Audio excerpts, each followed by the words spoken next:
og så 3 områder, 1, 2 og 3, hvor inden for område 1, det er 100% død. Og nu sker der et eller andet.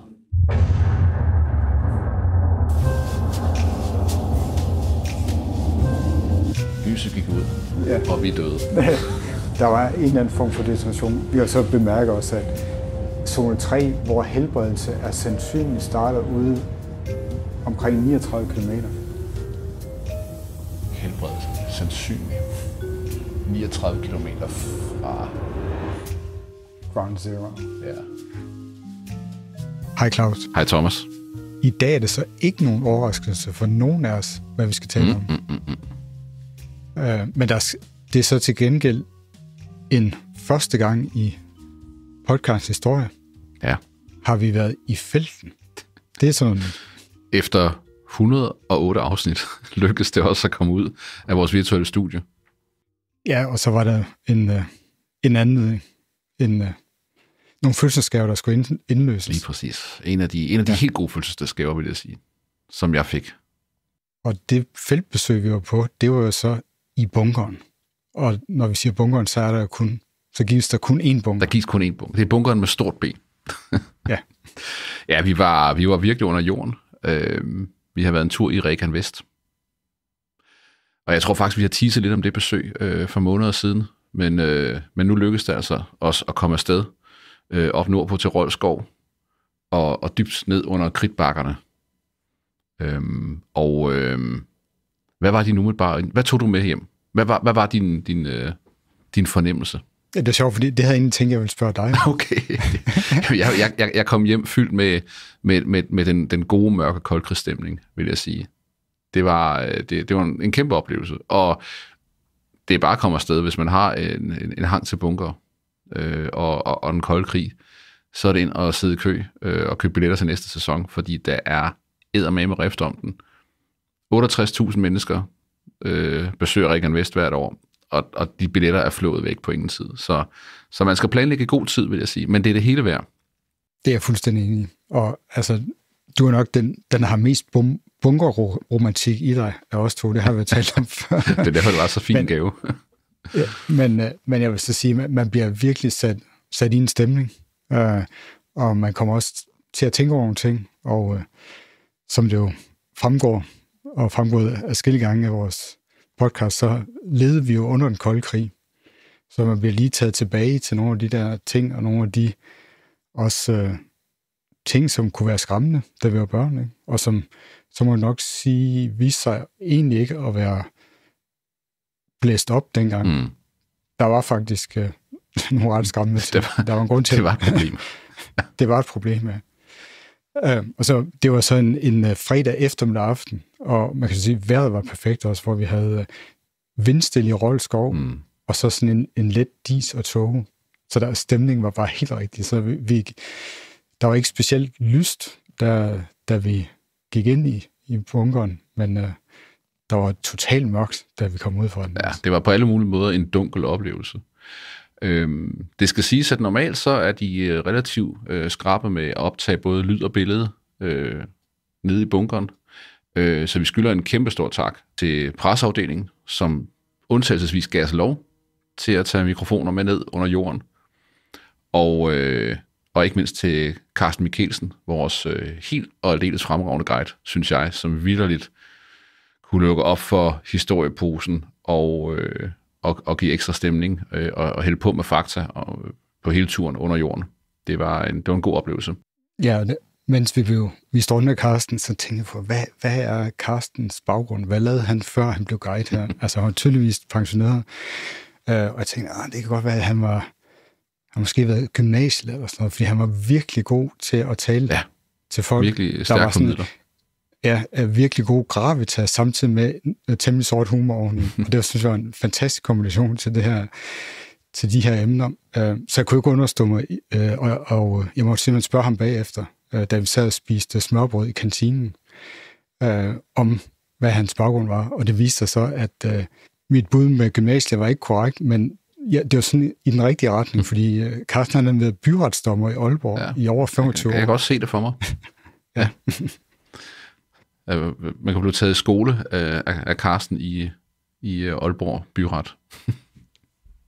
Men det gjorde vi så ikke. Det gjorde vi ikke her. Det var en helt anderledes positiv oplevelse. Men Thomas, før vi ligesom går igennem ikke sådan en skridt for skridt reportage af, hvordan der besøger museet, fordi det skal man selv gøre og opleve. Men ligesom, vi har nogle nedslag, som vi gerne vil berøre, nogle temaer. Så skylder du lige at fortælle om din familiære forbindelse til den her kolossale konstruktion under jorden.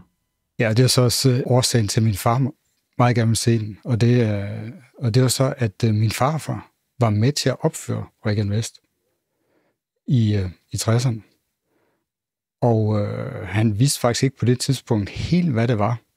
Og det fik han ikke at vide. Det var on a need-to-know basis. Og det min farfar han lavede, det var, at han var forskalningstømrer. Og det handler så om at opføre de her trækonstruktioner, som man så fylder beton ind i, for at kunne støbe sådan noget som bunker. Og som jeg har forstået, så min farfar del af et temmelig dygtig sjak af forskalningstømrer. Og det, de gjorde simpelthen, det var, at det her sjak, som var hjemmehørende i Hjørring, som er nogle kilometer nord for Roldskov. Ja, lige præcis en timeskørsel. Og nok lidt mere dengang, før motorvejen. Ja, det var det nok, før motorvejen, hele vejen op. De kørte simpelthen til Roldskov hver morgen og kom hjem sent om aftenen for at lave de her forskalninger inde i den her kridtbakke. Så selvom min bedstefar ikke helt fik at vide, hvad det var, så lavede han nogle udforskninger, også mens han var der. Blandt andet kravlede han op igennem en 60 meter lang skakt, som vi nok også kommer til at tale om senere, og stod lige pludselig ude på en mark. Altså han havde nogle idéer om, at det var noget, altså dels, det var jo stort, det kunne man jo se, men også, at det nok var et betydningsfuldt anlæg, det her. Men det var så også alt, hvad de fik. Hvad? Det vidste man jo ikke. Nej, som Carsten fortalte os også under rundvisningen, man kaldte det regionsanlæg. Ja. Og det står for regeringsanlæg. Regionsanlæg oplev, var det ikke det? Fordi det lød som en militær betegnelse, og det gav mere mening at lave en militær installation lige præcis der, hvor det er, et militært område, meget tæt på. Mm-hmm. Ja. Og den historie vil man faktisk hellere have ud, end at det var et civilt anlæg, hvad det er. Regan Vest er ikke et militært anlæg, det er et civilt anlæg, hvorfra Danmark skulle styres, hvis det hele gik ned. Vi skal også lige nævne, at før man kommer under jorden for alvor, så er der jo en ganske fremragende udstilling. Den er ikke kæmpe stor, men den er virkelig god til at formidle stemningen omkring en nært forestående atomkrig, og faktuelt formidle, hvad vil en atomkrig over Danmark gå ud på? Altså, hvad vil ødelæggelsesgraden være? Hvad med nedfald? Hvordan præppede man Danmark dengang? Hvordan var beredskabet for at imødegå en mulig atomkrig? Og det var, synes jeg, en spændende oplevelse. Og en god lille cherry on the top i forhold til selve anlægget. Og lige få slået stemningen an og komme tilbage i den tid, som vi jo kan huske fra 80'erne, om ikke andet. Ikke? Men få et kig ned i beredskabskasserne. Hvordan så ABC-dragterne ud? Hvad lå der i de reserver, der skulle placeres i beskyttelsesrummene, og så videre? Ja, det kan nævnes, at det er en ret flot museumsbygning, man har fået opført også i forbindelse med anlægget i øvrigt, og den er meget mørk i det, og den er dejligt brutalistisk, så det passer fuldstændig stilmæssigt også ind i resten af stemmen. Og så er vi i selve udstillingen. Ja, det er faktisk en atrap af Little Boy her. Atombomben. 1 til 1. Fra Hiroshima. Den var ikke så stor igen. Nej. Der er navnet. Hvor høj er den? 2,5 meter? Op mod de 3. Ikke? Op mod de 3. Ja. Men den har alligevel et gustent udtryk. Det må man sige, ja. Og en lille hale på til at styre den i faldet ned igennem atmosfæren. Der ligger et plakat med Gø og Gokke på Atomøen. Det var folkekomedie. Det var det hele taget, det var en atomtid, ikke? Jo, i sådan 50'erne og 60'erne. Her er en atomvarmepude. hospitaltype elektrisk varmepude for lokal behandling. Så kan jeg vide, om der er nogen som helst radioaktive isotoper i den, eller det er simpelthen bare navne. Og det er bare branding. Ja. Der er ikke noget, der varmer en syg ryg som en lille smule cesium. Ja, der er noget plutonium. Det er lidt sjovt at brande almindeligt hvedemel som atommel. Altså, ja, der er atomer i, og det er jo lidt sjovt med den branding også. Der er sådan set atomer i alt. Hvad har vi der? Det er fra Hiroshima, nummer 3. Ja. Sammensmeltet porcelæn og tagsten fra Hiroshima. Det var da nasty. Det er jo så her, hvor det kunne være godt at have haft en lille geiger til dig med. Tror du stadigvæk, der er stråling i det der? Jeg tvivler.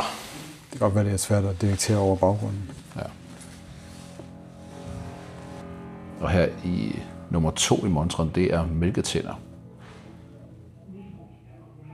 Man indsamlede børns mælketænder for at måle deres radioaktive niveau.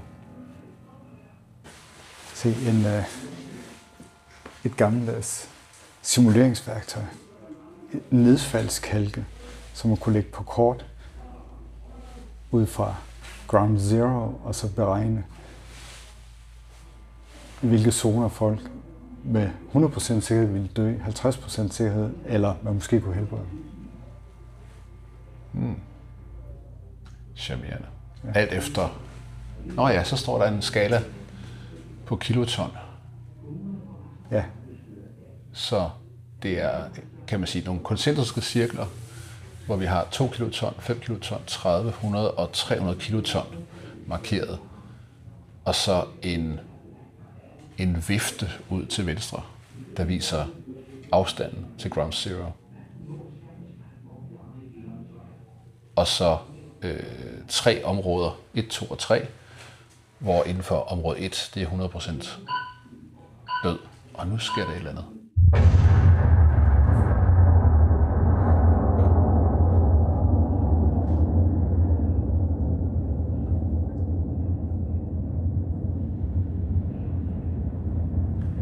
Lyset gik ud, ja. Og vi er døde. Der var en eller anden form for detonation. Vi har så bemærket også, at zone 3, hvor helbredelse er sandsynligt, starter ude omkring 39 km. Helbredelse sandsynligt 39 km fra ground zero. Skal vi prøve den interaktive simulator her, hvor vi så kan udvælge en by. Og vi ved jo så, at vores fødeby, den faktisk... Ja, den er ikke listet. Det er nogle ret store byer her. Så lad os prøve at tage København. Det kan folk forholde sig til. Vi har Aalborg. Lad os tage Aalborg. Ja. Det er lige nærheden. Til streg. Og så kan man så vælge forskellige typer atombomber. Skal vi prøve en Little Boy, for den har vi jo en kopi af her. Det var det. Hiroshima. Ja. Her det var Fat Man, den store fra Nagasaki, den her. Ja.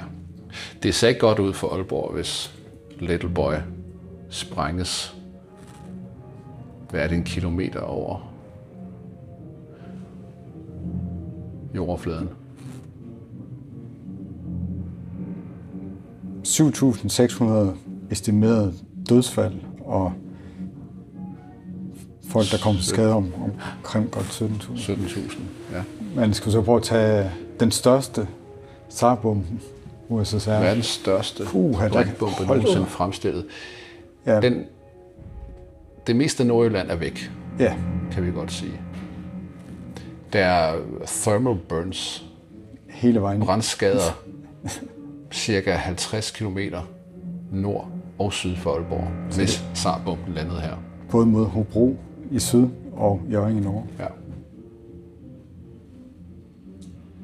Anslået 50 megatons, men det er vist plus minus, ikke? Fordi det var svært at måle. Det er svært at forudsige, hvad sprængkraften er. Ja, faktisk så var det, og det er interessant, det var kun halvdelen af det, de faktisk havde designet til. Okay. Så den blev faktisk mindre, end man troede. Jeg mener, amerikanerne lavede nogle prøvespræng. Mindst en, der var blevet væsentligt større, end man havde troet. Hvor det overraskede dem. Men den her, den underperformede så. Men altså, det er jo et våben, som hvad skal man bruge til? Det eneste. Det har ikke nogen hverken taktiv, operativ, måske lidt strategisk betydning i forhold til afskrækkelse, men det er jo ikke et brugbart våben. Blærerøvsvåben. Ja. 170.000 døde i et relativt tyndt befolket område. Ja. Charmerende. Det er meget fedt underscore, de har kørende her med dybe synthesizer-lyde. Det hygger. Ja. Her er der sådan en opstilling med en stue, hvor man kan sætte sig ved kaffebordet og så opleve koldkrigsstemning til aftenkaffen. Min farfar havde de stole der.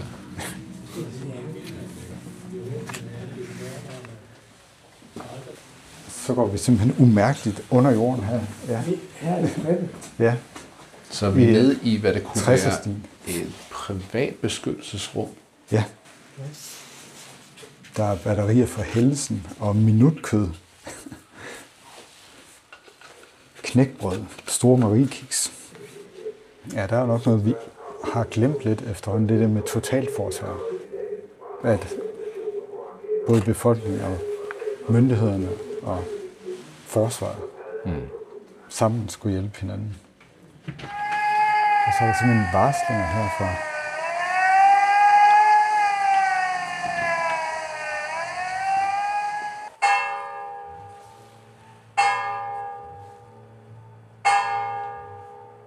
Der kom lige Fusis. Det er simpelthen det er den bedste dænk nogensinde. Her er simpelthen kasser med udstyr fra civilforsvaret. Kommandopostpakning, modellen 1969 for eksempel her. Det var helt sikkert, at petroleumslamper, det var noget, man gik op i. Det er både i kommandopostpakning derovre, og så også til det mere civile udstyr her. Ja. Og så er der en babykasse. Det er jo sådan en af de mere rørende bokse, ikke? Med sparkedragter og en potte. Og 5 stykker narsutter. 5 stykker narsutter. ABC. Ja, det er klar med atropinsprøjter, hvis der var brugt nervegas. Ej, hvor hyggeligt. Ja, der er jo klar til det. Klorkalk. Til at vaske syregas væk. Ja. Detektionsudstyr. Ja, der er en sporebrik til nervegas. Fra 87. Der er noget med sådan nogle gasmasker, og det der dødningehovedagtigt udseende, der virkelig... Ja, det er kold krig. Det er kold krig, og det er fandme uhyggeligt, du.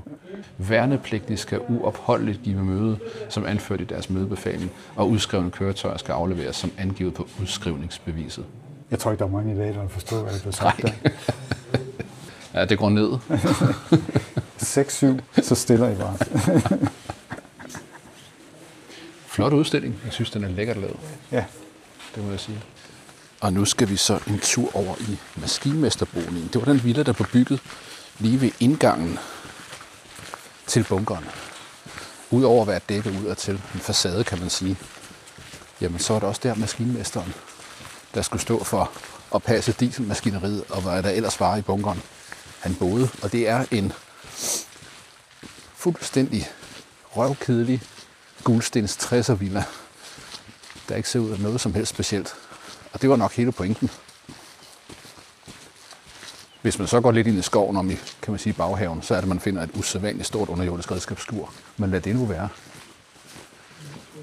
Og maskinmesterboligen, den kan man komme ind i med en kode, man får udleveret sammen med sin billet. Og så er der høflig, venlig selvrundvisning. Så er vi inde på børneværelset. Der er et skoleskema med Chewbacca.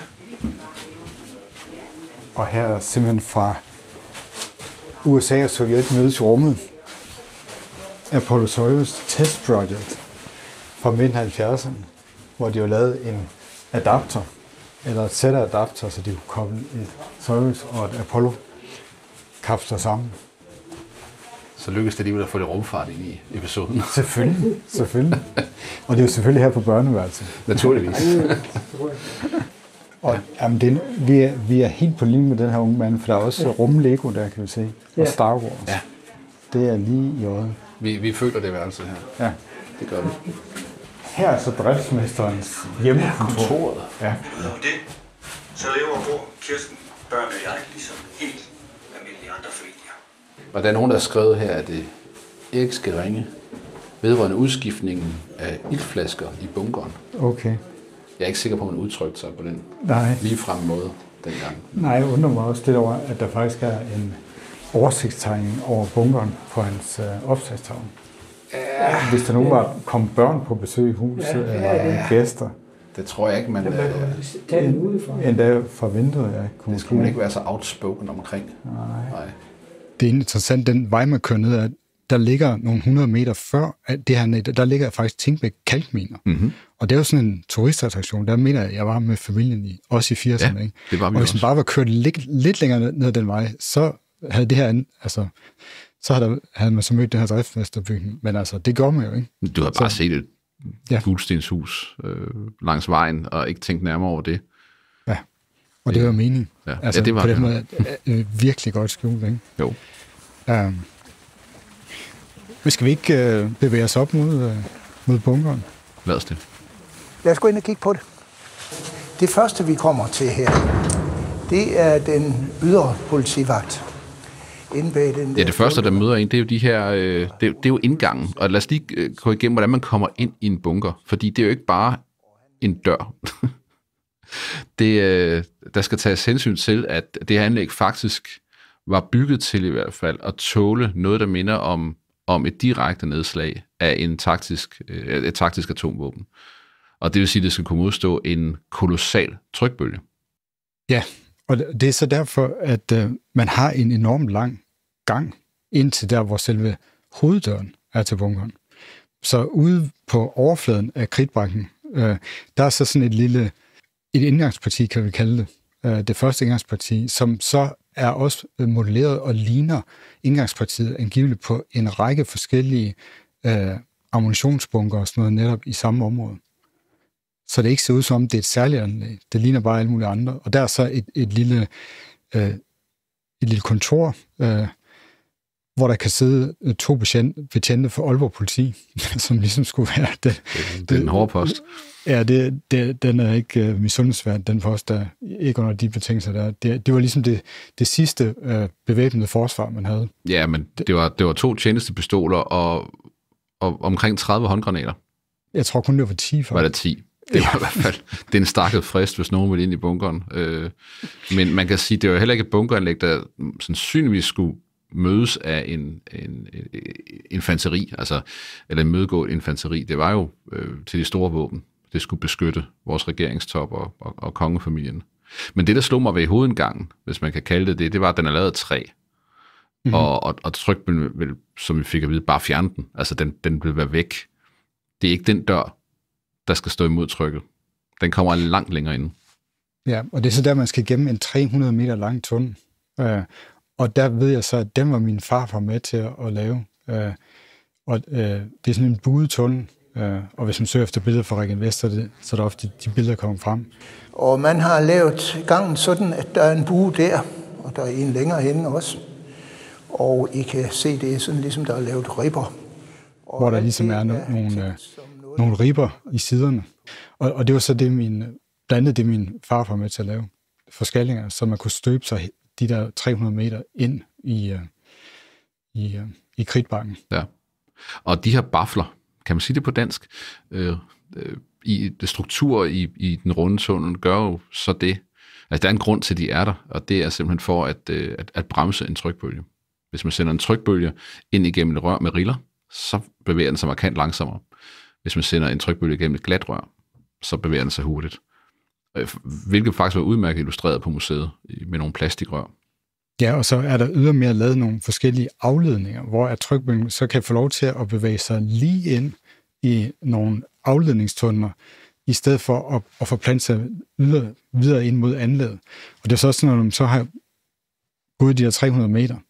Og det var faktisk sjovt, der stillede Carsten et spørgsmål. Han spurgte os om, hvorvidt vi mente, vi var gået op, eller vi var gået ned. Og du og jeg, vi var fuldstændig sikre på, at det var jeg fra nærmest de første skridt. Det stod tydeligt, at man gik op af. Ja, man gik op af. det er så kun 1 meter over 300 meter, men det tyder på, at du og jeg har en meget, meget god fornemmelse her, om vi går op eller ned. For det var også, da vi så kom ud igen, og vi skulle en finfølende topologisk sans. Ja, altså jeg havde også helt klart fornemmelse, da vi gik tilbage derfra, at vi gik nedad. Og det gav også mening i forhold til at for eksempel at kunne få vand og sådan noget, at det ligger ude. Men så kommer man så til selve hoveddørene på anlægget der. Og der er sådan en vigtig pointe, at de jo så parallelt med tunnelen, og ikke vinkelret på. Så dørene er jo ikke sådan, at der kommer en trykbølge op mod dørene, og de skal modstå det. Nej, der er yderligere en afledningstunnel. Lige frem, ja. Lige frem, flere hundrede meter, hvor at så det, der er tilbage af trykbølgen, kan bevæge sig derned, og så bevæge sig tilbage ud. Nej. Der er nemlig en trappe for enden, fik jeg at vide, så den bliver blæst ud på overfladen, den trykbølge. Den blinde reflekstunnel, eller hvad man kan kalde det, den er der lige i starten.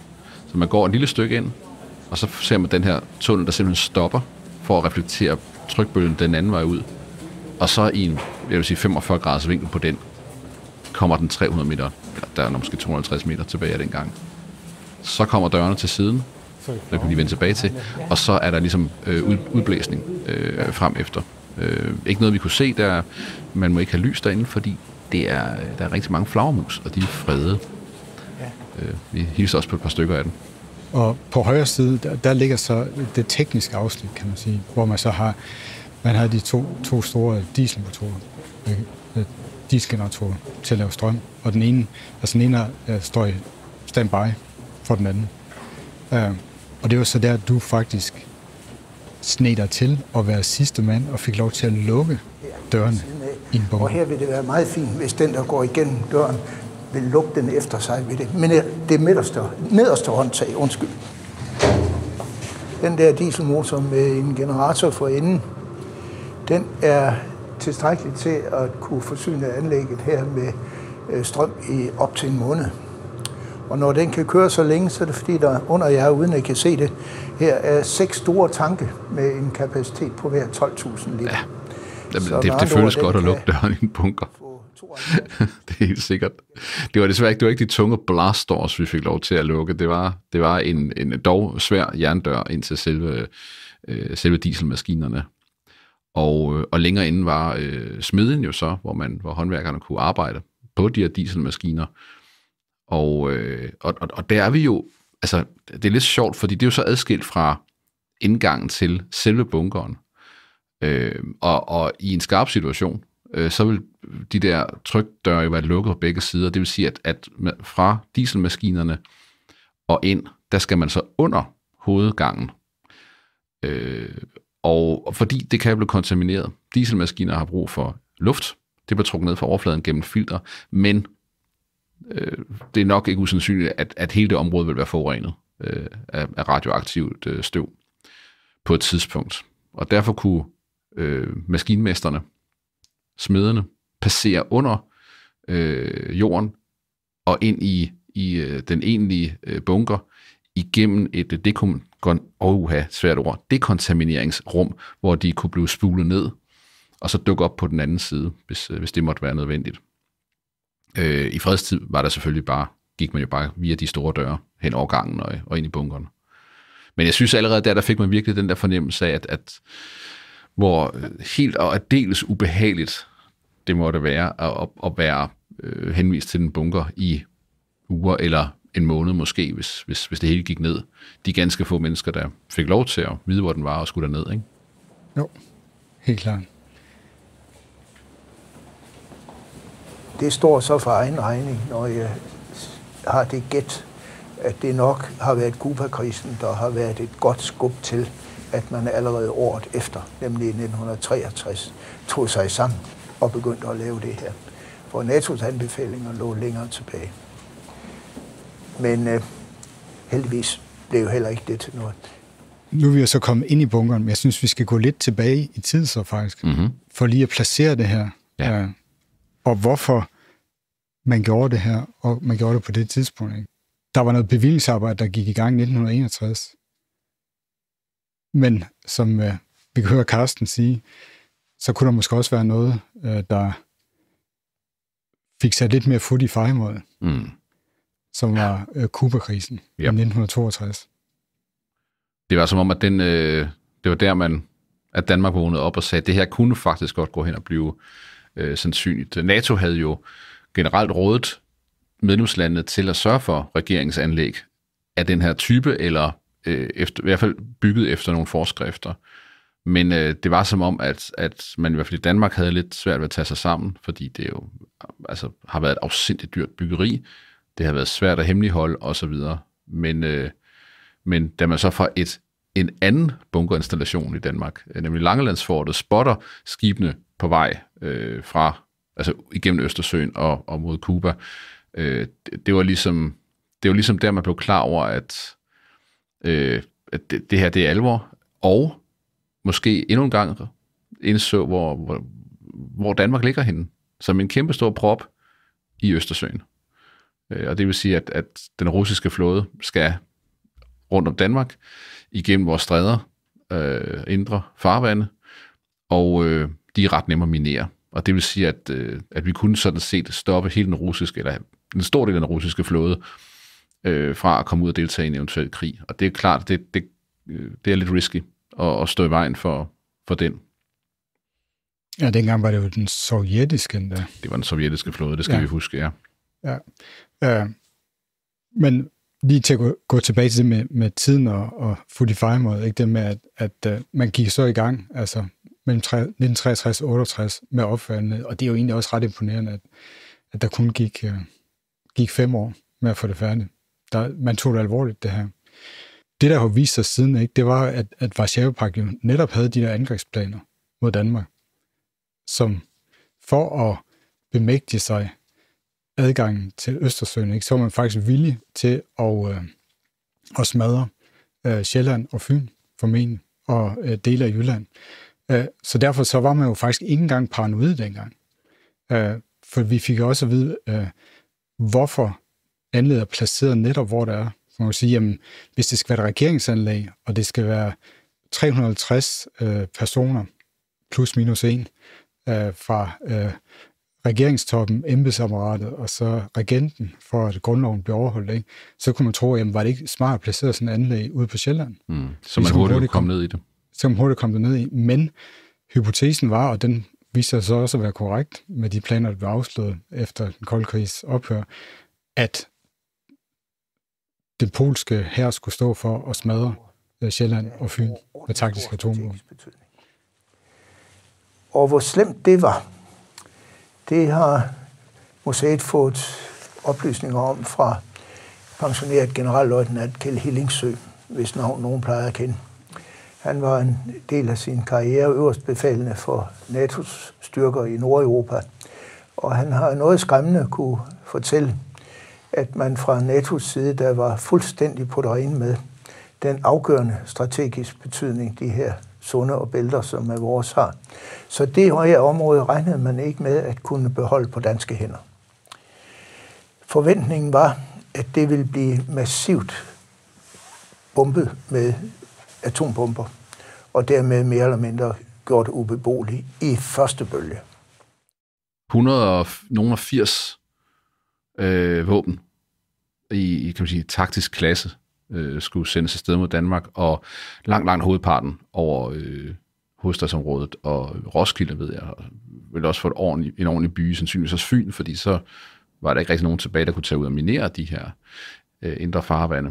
Men ifølge i hvert fald Kjeld Hillingsø, så regnede man med, og havde sandsynligvis ret i, viste det sig, at Jylland ville Sovjetunionen sådan set gerne indtage.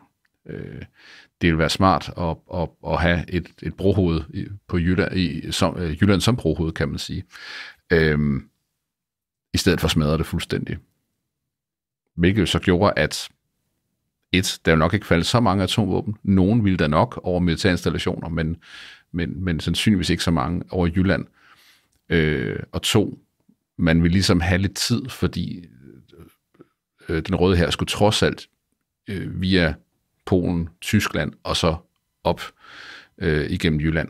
Så man havde måske timers eller måske nogle dages frist til at få pakket kongefamilie og regering væk i Regan Vest. Ja, det var simpelthen et spørgsmål om at købe sig tid, sådan at NATO's undsætningsstyrker, de kunne nå frem. Det var så håbet, at nogen kommer og hjælper os, før man nåede op til bunkeranlægget. Ja, og derfor havde man så brug for en lokation til sådan et anlæg, som var tilstrækkeligt langt oppe i Jylland. Et sted, som ikke synede af meget, men som helst også skulle ligge forholdsvis tæt på en lufthavn. Og derfor så faldt øjnene på Roldskov, som er ret langt op, temmelig tyndt befolket, ikke? Og det var det nok endnu mere dengang, ikke? Og så var der selvfølgelig Aalborg Lufthavn. Ja, og så er området omkring Roldskov jo, som dem, der har besøgt stedet, vil vide, ret kuperet. Det er sådan en lille bid danske alper. Dog ikke af granit, men af kridt. Og det vil sige, at man har også en til dels egnet undergrund til at grave store ting ned. Det er i hvert fald bedre, end at grave det ned i vådt sand, som jo vil være en alternativ andre steder i landet. Og det kan være, at man skal lige forestille sig størrelsen på det her anlæg, ikke? Fordi det er omkring 5.500 kvadratmeter. Men man kan sige, at det fylder endnu mere end det, fordi strukturen er, ud over den her meget lange indgangsgang, 2 store ringe, donuts kan vi sige, hver i 2 etager. Og de er så koblet sammen af sådan en centergang, der faktisk har et knæk på midten for igen at kunne styre den her trykbølge. Og så det er lidt rumstationsagtigt faktisk. Man bevæger sig hele tiden i gange, der krummer. Og vi fik forklaret, at konstruktionen er sådan set, det er åbenbart en norsk udtænkt konstruktion. Og den er god, fordi man har en meget, meget stor centerkerne, som ikke er gravet ud. Det er ikke bare et stort rum, man graver ud og lægger en gang ned i. Man bruger gangen rundt omkring en stor kerne af kridt. Og det vil sige, at der er noget, der kan tage trykket. Hvis der kommer et voldsomt tryk ovenfra, så vil det sandsynligvis bare forplantes ned igennem kridtet, og forhåbentlig, og det er sikkert nogen, der har regnet på med nogle statiske beregninger, ikke få de her gange til at kollapse. Nej, så der er jo ikke nogen store firkantede rum med store loftsarealer, der kunne styre sammen midt på. Det er der simpelthen ikke. Nej, og selve gangen er jo ikke bred. Selve gangarealet er måske 1 meter. Var det ikke det, vi sådan tjuser os frem til? Og så de rum, der ligger på ydersiden af gangen, efterhånden, som man går rundt, har måske en dybde på, hvad vil du sige, 2,5? 3 meter. Ja. Det er noget med, var det ikke 4 meter? Nej, det er 4 meter alt i alt, der er gravet ud, ja. Så det er sådan en god meters penge til gangen, og så skal der selvfølgelig nogle vægge til. Jeg har vist jer, hvordan Ring 1 ser ud indvendigt, og så skal der ikke snydes for os at se, hvordan Ring 1 ser ud udvendigt. Nu stikker jeg nemlig min fod ind her, og så bliver der lys. Og her kan I se hele ydervæggen af ringen. Og I kan se, der er en tilsvarende luge derovre. Der er også 2 derovre. Og hvis I ser på illustrationen her, så kan I se, der er luft hele vejen omkring. Så i princippet, så vil man, hvis man kunne klemme sig igennem der, det færreste, der kan, så vil man kunne gå hele vejen rundt og komme ud der. Men noget andet, som kan man sige udmærker det her anlæg i forhold til Stevnsfortet, hvor du også har været, og det er, at fordi det er gravet ud, eller bygget ind i den her udborede kridt, og det er lavet som den her 2-etagers betonkonstruktion, som ikke rører ved kridten, så er indeklimaet jo meget, meget behageligt. Og der er ikke vand, der drøber ned ad væggene eller noget. Modsætning til andre bunkeranlæg, hvor man simpelthen bygget direkte op imod det omgivende. Ja, Stevnsfortet, der er altså fugt i fundamentet. Det kan man godt fornemme. Men her var det tørt. Jeg vil ikke sige lunt, for det er omkring 16 grader, når varmen kører, måske 13, nærmest året rundt, når varmen ikke er på. Så det er jo helt klart til at holde ud, og jeg er sikker på, at hvis du så stuer 349 mennesker derned, så kan det være, at temperaturen stiger en smule, og så rammer man nok et eller andet, der er ganske behageligt. Ja, der tog jeg jo så min Arnet kuldioxidmåler med. Dataspor. Yes, så vi lægger selvfølgelig en graf på Blue Sky, der viser CO2-indholdet under hele turen igennem anlægget. Og det var jo lidt interessant, det var faktisk der, hvor det var højest. Det var i indgangstunnelen, hvor der var en vis udveksling med luft udenfor. det var der, det toppede, hvorimod på omkring 1300-1400 ppm, men da vi kom ind i selve anlægget, der hvor udluften den kører, så lå vi nede omkring de 1000, som jo ikke er, altså, det er ikke super duper, men det er jo stadig kritisk. Altså, der er formentlig nogle danske klasseværelser på nogle skoler, hvor det står meget, meget værre til, end de der omkring 1000 ppm. Ja, værsgo at tage plads. Der er 10 stole, så ja. Og da vi kun er 9, så er det jo, så kan man ligefrem brede sig. Ja.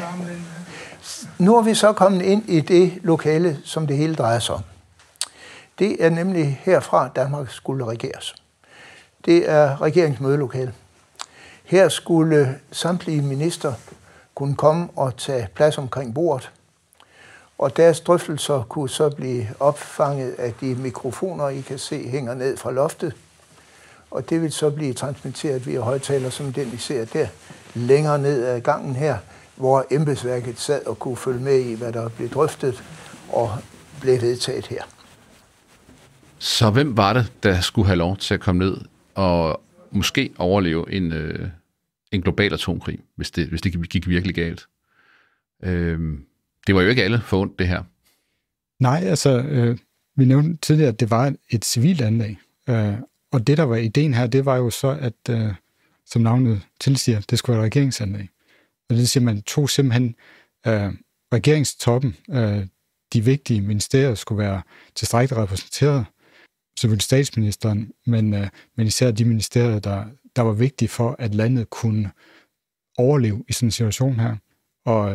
Og så embedsmænd, som skulle være med til at eksekvere på det der foregik.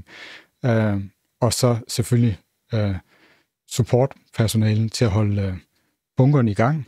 Og så havde man også noget som pressen, nogle repræsentanter for pressen, faktisk overraskende mange.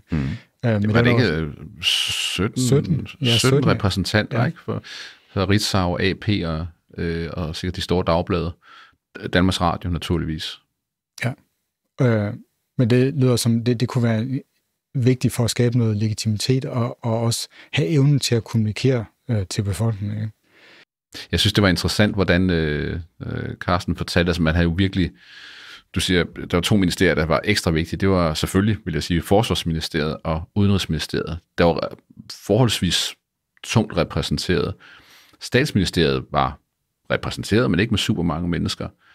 Og som det også blev antydet, så var der næsten ikke plads til finansen, fordi altså de makroøkonomiske perspektiver var måske havde ikke høj prioritet, når taktiske atomvåben falder om ørerne på os. Det var nogle helt andre, lidt mere grundlæggende funktioner, der skulle holdes i gang. Ikke? Og det er så interessant at se, hvordan de forskellige ministerier havde briefingrum og sådan noget nede i bunkeren. Og det var jo også totalt tilbage til, jeg nu nævner klasseværelse før, men vores klasseværelse af 80'erne med kortene på væggen. Altså det lignede fuldstændig samme slags kort. Så det var det, de havde dernede i bunkeren. Æstetikken i det hele taget, nu siger du klasseværelse, der var sådan en meget institutionsagtig æstetik, og fordi, du ved, vi er jo fodret med Hollywood-film og har set War Games lidt for mange gange måske, og den der meget amerikanske æstetik på, hvordan man forestiller sig en bunker kunne se ud i USA, ikke? Så man også, vi har før nævnt Terminator 3, tror jeg, hvor de ender i er det Crystal Peak, en fiktiv bunker, der er meget amerikansk inspireret, sådan retro på en fed måde. Men her er det ligesom, at alt er flyttet til Danmark, og det er Arne Jacobsens stole over det hele. Det er et hele danske design koryfæer, og det er ekstremt funktionelt, og det er emmet af retro Danmark, og det synes jeg var, jeg ved ikke, det slog mig bare. Jeg tror ikke, jeg havde ligesom forventet det. Det burde jeg selvfølgelig have gjort, men det er ekstremt dansk. Jamen, det var helt ned til sådan gelænderne på trapperne mellem de forskellige etager i bunkerne, havde det samme sådan plastikbånd sat på, sådan noget, som vi kender fra danske institutioner fra 1960'erne og 1970'erne. Altså det, jeg synes, det er en super god pointe, du har der netop med, at det var en meget dansk bunker i den forstand, stilistisk. Og hvis man kørte i tog dengang, så vil man kunne genkende de oceaner af askebæger, der var sat op ved alle døre og trappeopgange, så du kunne skåre din smøg, fordi man måtte hjertens gerne ryge dernede. Det har nok været lidt tungt, de der briefingmøder der. Der var også en 5-8 askebæger hen ad bordet. Det var en anden tid, som man siger. Herfra hele anlægget forsynes med luft, og I er lige gået forbi, som en af jer bemærket, nogle store ventilationsindretninger. Og I kan også høre, der kører en motor. Det vil sige, der pumpes luft ind til os alle sammen. Og det er via nogle kanaler, der er hen bag ved den grå dør der langt nede, at man tager atmosfærisk luft op fra jordens overflade til 60 meter op og puster det ind, så vi kan trække vejret. Og apropos luft, det er klart i fredstid, og når man havde øvelser i Regan Vest, og det havde man op til 2003, der havde man den sidste øvelse, jamen så var der jo fin ventilation. Man suger jo luft ned fra overfladen og pumper igennem de her ringe. Og som sagt, det var et udmærket indeklima. Hvis krigen så kom, så var der forskellige stader af nedlukning, kan man sige. Og det første, det var jo, at vi filtrerer den luft, vi hiver ned. Og vi var inde i at se et synes jeg, fascinerende rum. Fordi det var det rum, der stod for at pumpe luft ned fra overfladen. Det var det rum, hvor i de 2 luftkanaler, og den ene var den, din farfar klatrede op af i sin tid, 60 meter lange luftkanaler fra overfladen af bakken, pumpede luft ned. Og der i det rum havde man så nogle kolossale drækkerfiltre, som var bygget til at sortere det værste skidt fra, det vil sige radioaktiv støv, simpelthen. Fordi det er jo sådan, at stråling kommer ned i sådan nogle bunker. Det er jo ikke strålerne i sig selv. Det er forurenet støv, der er pisket op af de bomber, man formodet ville lande tæt på. Og dem kunne man filtrere ud.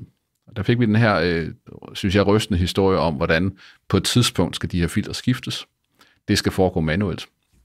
Så der hang nogle stygt udseende beskyttelsesdragter og nogle blyveste, masker, og så måtte et par driftsfolk jo iklæde sig det her, gå ind i filterrummet, fjerne de brugte filtre, pakke dem af vejen et sikkert sted og sætte nye filtre i. På stopur. På stopur. Fordi hvis de var derinde i mere end kvarter, med den mængde forurening, man regnede med ville være i sådan et brugt filter, så er det slut. De i hvert fald blev meget syge og uhelbredeligt syge. Men selv få minutter inden ville gøre dem syge. De ville simpelthen få så voldsom en dosis stråling, at de ville blive syge, men man mente, at de kunne komme sig igen. Men altså et kvarter, så var det slut. Og det var lidt ånden over det, at man gjorde vel, hvad der skulle til. Og hvis dit job var at skifte filter, så var dit job at skifte filter. Der var ikke noget om, der var et lodtrækningsordning, for hvilken rækkefølge det skulle foregå. Det hørte vi ikke om, at der har sikkert været et system for det. Noget jeg så tænkte inden besøgte det, for jeg havde hørt den der ting om de der filterudskiftninger der, og hvor farlige de kunne være. Så havde jeg tænkt, at jeg gav vide, altså ville det ikke være smart, hvis man kunne gøre ligesom i et rumfartøj eller en ubåd? Fordi en ting er, hvis du har 350 personer, der går og laver CO2 hele tiden, ikke? Så får du nogle hundredvis, måske tusindvis af partikler per million luftpartikler. Ikke? Og det er, der skal meget luft ned fra overfladen for at kan man sige, vaske det ud eller udtynde det. Så derfor var min tanke også, jamen, netop når de der filtre, de er så problematisk, kan vide, om man ikke så kunne lave noget eller en ubåd. Sådan at man i stedet for at skulle hive alt det luft ned og filtrere fra overfladen, så kunne man bare sørge for at fjerne kuldioxiden fra den luft, man havde dernede i forvejen, og så bare tilsætte lidt i den. Og hvis vi går tilbage til Apollo 13, så var det jo som netop det, der var problemet med Apollo 13, det var ikke, at de ikke havde nok ilt. Det var, at de fik nedsat filterkapacitet i forhold til at filtrere CO2, og derfor ville de dø af CO2-forgiftning lang tid før ilten slap om. Men den løsning havde de selvfølgelig tænkt på. Den var jo bygget ind i Regan Vest. Ja, altså fordi på et tidspunkt kan filtrene jo ikke mere. Og jeg kan også forestille mig, at forureningen kan blive så voldsom, at filtrene simpelthen bare ikke har kapacitet til at filtrere det ud. Og så var næste skridt jo, og det var meget sjovt at nævne ubåden, fordi Carsten kaldte det jo simpelthen neddykket tilstand. Man lukker spjældet, stopper lufttilførslen til hele bunkeren, og så starter stopuret. Og det var sjovt at finde ud af, at de var ikke helt klar over, hvor langt det stopur det kunne køre, før at man enten blev forgiftet af for meget kuldioxid, eller at man løb tør for ilt, fordi lidt ilt skal der altså til. Og vi passerede jo igennem det rum, hvor man opbevarede kalken til de her CO2-scrubbers. Og der var altså mange store konservesdåser med kalk, så man simpelthen kunne tømme ned i et af de her drikkerfiltre. En scrubber, hvor CO2'en ville gå i forbindelse med kalken, og det ender så i øvrigt med gips, så vidt jeg ved, hvis du kombinerer de to ting. Men det fungerer altså kun så længe du kan tilsætte frisk kalk, fordi på et tidspunkt så er din kalk blevet til gips, og så kan du ikke længere tage CO2 ud af luften. Og med så står der anlæg og så mange mennesker, hvad var det, de sagde? De regnede med i starten, at man havde et par uger. Er det korrekt husket? Ja, og så fandt man nok ud af, at det var mere end 8-10 dage. En 8-10 dage, så begyndte man at få rigtig ondt i hovedet og blev forvirret, og så gik det kun en vej. Og der er for øvrigt et interaktivt display i museumsbygningen, som du prøvede et par gange, Claus, hvor man kan spille et spil, hvor det handler om at styre de her life support systemer for bunkeren. Ja, en meget forsimplet udgave, tror jeg, men det viser meget godt, hvor få ressourcer man har at gøre med, og man skal virkelig spare på den for at trække tiden. Den er meget sjovt lavet. Igen en forrygende udstilling, synes jeg. Så er vi kommet ind i det, der hedder signalkontoret, som der står der på døren. Og nedenunder, der står der adgang forbudt. Det står der ikke på nogen andre døre. Og når det står her, så er det fordi rummet her var forbeholdt de mennesker, som havde den højeste sikkerhedsgodkendelse. Og det, der skulle ske herinde ved siden af, var, at man skulle kunne modtage krypterede meddelelser via noget avanceret udstyr, som kun det der autoriserede folk, som der står der, havde forstand på at betjene. Noget, der slog mig dernede, noget jeg kom til at tænke på, som jeg ikke havde tænkt på inden besøget heller, det var det, som man kunne kalde et informationsteoretisk perspektiv på, hvad der skulle foregå. Mm-hmm. Fordi det, jeg kom til at tænke på, det var, at hvis nu har sådan et helt regeringsapparat nede i sådan en bunker, og det skal styre landet, hvor mange bits har man så egentlig, der kommer ind, og hvor mange bits kan man sende ud for at styre det her land? Den kybernetiske vinkel. Præcis, fordi det der blev tydeligt, ikke, det var jo, at det kommunikationsgrej, man havde, så selvom det var brug op til 2003, og faktisk man holdt den sådan i beredskab indtil 2012, det var jo virkelig altså 1960'er til 70'er-agtig grej, ikke? Altså der var telefonforbindelser for JTAS installeret, der var nogle telex-maskiner og sådan noget, der var en særlig blå telefon, som via Skrydstrup var det vist, gik ned til NATO-hovedkvarteret og sådan noget, ikke? Men der var jo ikke noget moderne kommunikationsgrej med høj båndbredde.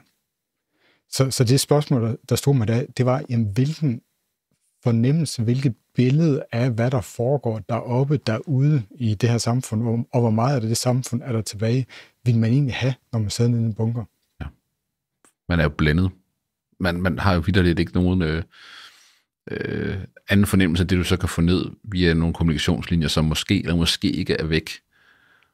Og man havde jo radiobunkeren, som ligger kilometer væk fra hovedbunkeren, fordi, som vores guide Carsten sagde, at en sky af høje antenner kan afsløre, at der sker et eller andet. Så den er flyttet langt væk.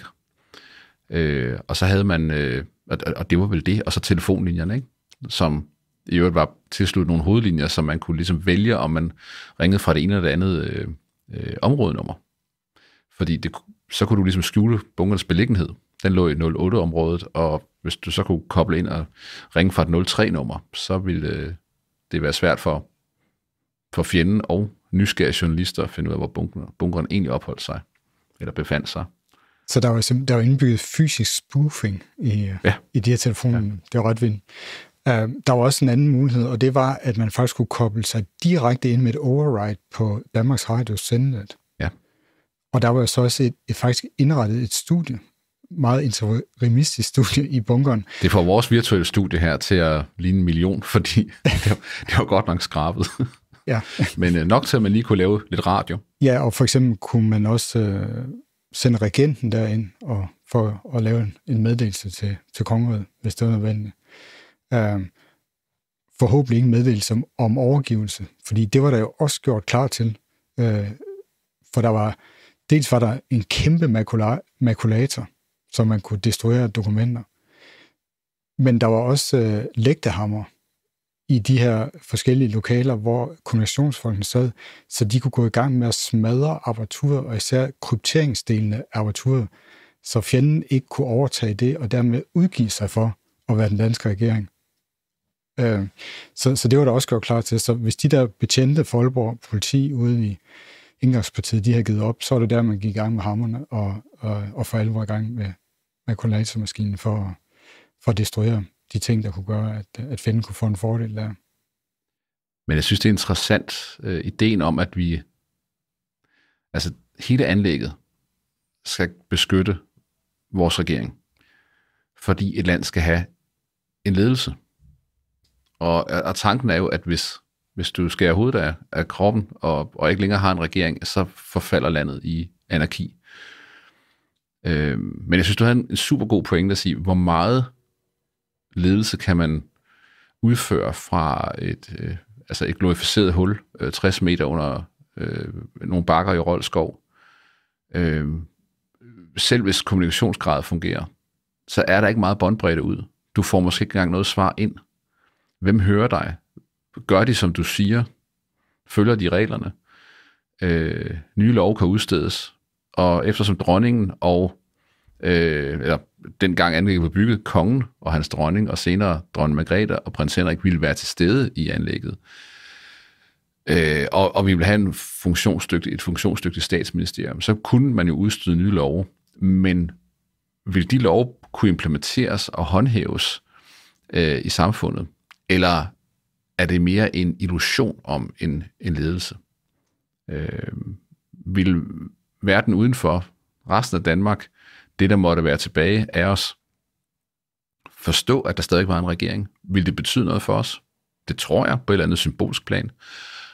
Men endnu værre for dem nede i hullet. Vil de fornemme, at der var noget at styre og få nok feedback på det? Det synes jeg er et interessant spørgsmål. Eller er det mere en symbolsk ting? Ja, og jeg så ikke nogen indikationer, at man havde museumsvinken på netop den problematik. Ikke? Nej. Altså, det er jo sindssygt interessant styringsproblem. Ikke? Eller er man snakker meget om synlig ledelse. Ja, men synlig ledelse, 60 meter under jorden, den er svær. Man kunne selvfølgelig, man kunne høre den, hvis radioen fungerede. Så du kamera? Så du tv-udstyr? Nej, det gjorde jeg ikke, og som sagt heller ikke rigtig moderne internetbaseret kommunikation. Det så vi heller ikke. Vi så patchkabler og en switch med. Jeg tror, den er nyere dato. Og måske i sidste ende for, at museumsfolkene kan kommunikere dernede, jeg ved det ikke. Men, eller måske noget af det seneste udstyr sat ind der i start 2000-tallet, lige før man nedlagde bunkeren og deklassificerede den. Vi så jo også kopimaskiner, der helt klart ikke var tilbage fra 1966, men af nyere dato, fordi man har jo vedligeholdt bunkeren. Man gennemrenoverede den i 80'erne. Ja, som du nævnte, der blev holdt øvelser også. Interessant nok, så vidt jeg har hørt, hverken nogen minister eller regeringstop været nede i den, mens de har siddet der, og heller ikke nogen regenter. Man har så haft embedsmænd, der har deltaget i øvelser, som så har spillet de her roller. Og det var så interessant at se, at det, man skulle underskrive for at blive indledt, det korps af folk, der lavede øvelser der, det var en aftale, hvor der fremgik, at hvis man sagde noget som helst om det her til folk, der ikke skulle høre om det, så begik man højforræderi med en straframme op til 12 år. Det kunne nok afholde de fleste fra at gå hjem og sladre. Ja. Om hverken fortælle, hvor bunkeren var, eller at den overhovedet er der. Ja. Men det, vi kommer til her, det er opholdsstuen. Og det var her, man skulle være, når man ikke enten sov eller var på arbejde. Her kunne man sætte sig og se tv. Det er CNN. Og møblementet, det er dansk design. Og det udseende, I ser her, blev etableret i 1983 i forbindelse med den gennemgribende renovering. Det var så anledes, som man byggede i 60'erne og måske opdaterede det Men spørgsmål, vi kunne stille os, det er jo så, hvordan vil vi designe det i dag? Er der nogle ting, vi gør anderledes? Er der brug for sådan nogle anlæg i dag? Alligevel? Findes der sådan et anlæg i dag? Det ved vi ikke. Nej. Vi kan kun gisne. Fordi hvis det ligger derude et sted, et eller andet sted i Danmark, så vil vi ikke vide noget om det. Altså, jeg vil anse det for usandsynligt, at der er blevet bygget et anlæg af den her kaliber mellem 2012, hvor man tog det endelig ud af drift, og så i dag. Fordi vi ved jo godt, hvordan man så på tingene i 2012 i forhold til Danmarks forsvarsevne og den strategiske situation. Så jeg tror simpelthen ikke, der er blevet opført noget. Man høstede fredsdividenden. Ja, godt og grundigt. Ja. Nej, jeg tror det heller ikke. Den kolossale mængde penge, der skal bruges til det, den kunne man finde... Den sendte man andre steder hen i samfundet. Hvordan vil du bygge sådan en bunker anderledes? Nu er ingen af os ingeniører. Det må vi jo indrømme. Men har du tænkt over, hvad, hvis vi skulle stå en dag i dag og skulle bygge sådan et anlæg, og sagde, at den mest overhængende fare stadigvæk var atomar? Ja, så for at gå tilbage til det informationsteoretiske perspektiv, så vil jeg sørge for, at der var større båndbredde ud og ind. Altså, og jeg vil nok give den her bunker muligheder for at indhente flere efterretninger. Altså måske skulle der være en autonom dronebase, eller sådan noget, i stedet for kun en radiobunker. Ja. Altså mulighed for at kunne sende droner i luften, eller et eller andet, så man faktisk kunne, som du også nævnte før, få nogle billeder. Du vil give noget mere agens. Ja. Så er der selvfølgelig et problem, som man prøvede dengang at løse med radiobunkerne, og det er jo alt, hvad der udstråler elektromagnetisk stråling, det kan man finde. Og der er jeg bange for, at selv 2 kilometers afstand til en radiobunker, det er simpelthen ikke nok i dag. Carsten, han nævnte også, at de her 60 meter lange udluftningsskakter, altså hvor man også man sender røgen fra dieselmotoren op igennem, at de var så lange, at der faktisk ikke er nogen varmesignatur ved udblæsning der. Og der er jeg sådan lidt bekymret for, at med moderne sensorer, at sådan et anlæg faktisk er svært at skjule, ikke? Fordi man kan måle så meget, meget mindre forskel. Der er nogle problemer der i forhold til at skjule, tror jeg simpelthen, fordi at sensorkapaciteten er blevet så meget bedre i dag, ikke? Så der er nogle udfordringer der. Skal den længere dybere ned, bliver du simpelthen nødt til at have aktive foranstaltninger, for eksempel på sådan noget som udstødning, ikke? Altså, måske skal man ikke bruge dieselgeneratorer i stedet for at bruge noget andet. Måske skal man bruge nogle celler med brint eller sådan noget. Det kan være. Eller store batterier. Altså, i dag har vi jo teknologien til at have en hulens masse energi opbevaret, og det havde man ikke dengang. Der er sgu mange blybatterier til i hvert fald. Altså, det ville ubåd jo gøre, men det var også, der talte vi også kun om timers neddykning for en dieselubåd. Altså, jeg må sige, hvis man tager den helt ud, altså, hvis vi vil have det i Danmark, så den mest effektive måde, det er jo selvfølgelig at have en lille modular kernereaktor. Ja, men kernereaktorer kan altså spores via deres neutrino-udladninger, og så den vil være meget, meget svær at skjule. Så skal du godt nok grave den ret dybt ned, vil jeg mene, og virkelig kapsle den ind. Neutrinoer, det er noget skidt, det ryger gennem det meste. Ja, så skal du putte den ind i et kæmpe kar med opløsningsmiddel og sådan noget. Eller så skulle du igen have den i et andet sted. Det giver nogle andre problemer. Så skulle 100.000 liter acetone. Så skulle man igen have den væk fra selve hovedanlægget. Men så langt, altså lige snart man begynder at flytte noget fra hovedanlægget, så begynder man også at gøre sig sårbar der, fordi så skal der være forbindelser. Der, på den måde var Regan Vest jo også sårbar i forhold til radiobunkeren, ikke? Fordi hvis der en fjende fandt ud af, at der var radiobunkeren og hovedanlægget, altså alle de der idéer om at gå ind og override deres sendenet og sådan noget, dem kunne man jo sende til hjørnet ved bare kappe forbindelserne, ikke? Og så kan de jo sidde nede, de 360 mand kunne sidde nede i bunkeren og ikke vide noget som helst om, hvad der foregår. Formentlig i dag vil jo nok med både mere moderne teknologi, sådan på life support, og så også moderne styring, vil man nok kunne holde den kørende længere i neddykket tilstand, end den der 8-10 dage.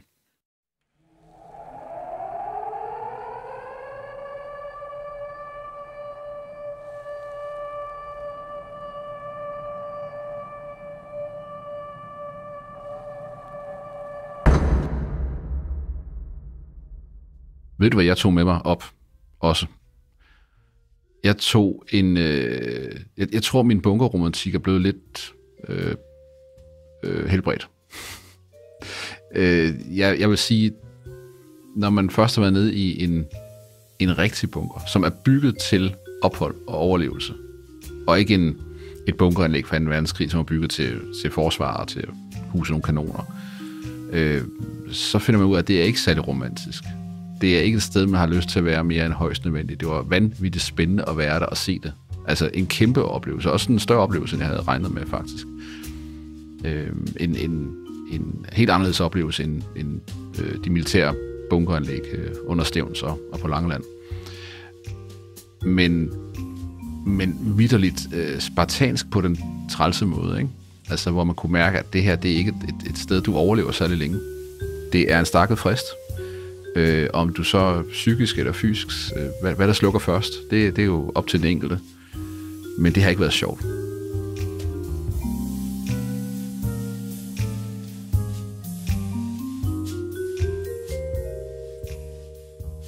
Vi var ikke inviteret af Nordjyske Museer og betalte selv vores billetter til Regan Vest. Men vi skylder alligevel Nordjyske Museers presseafdeling en stor tak for tilladelse til at optage i bunkeren, og ikke mindst en tak til Carsten Michelsen for tilladelsen til at bruge hans stemme i denne episode.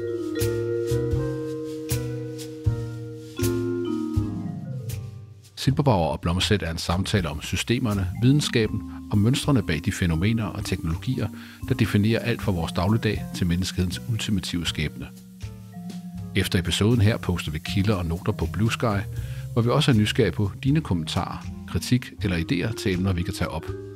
Find os på Blue Sky på @silverblom.dk. Vi har ingen sponsorer, og vi trætter dig ikke med reklamer for pulvermad, lydbøger eller VPN-forbindelser. Hvis du kan lide, hvad du hører, så abonner på Silberbauer og Blomstedt, og støt os meget gerne med stjerner eller med en anmeldelse på Apple Podcast.